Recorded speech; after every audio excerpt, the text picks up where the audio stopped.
খোলা নাকি ভালো থাকবে, তাই গুঁড়ো দিতে হবে। জয় মা লক্ষ্মী। প্রথমে ধানের গুঁড়ো দিতে হবে, সরু চুগলি হবে। আমার একটু জল দাও।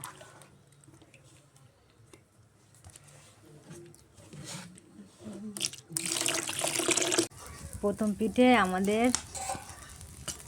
এই উনুনের কাছে রাখতে হয়।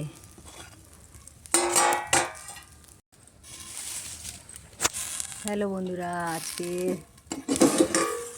পৌষ পার্বণে সবাইকে পিঠে খাওয়ার নিমন্ত্রণ।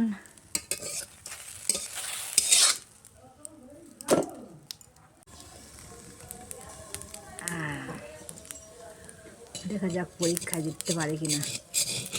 খস করে উঠলো, এই হয়ে গেল পিঠে। বাহ, দারুণ পিঠে হয়েছে।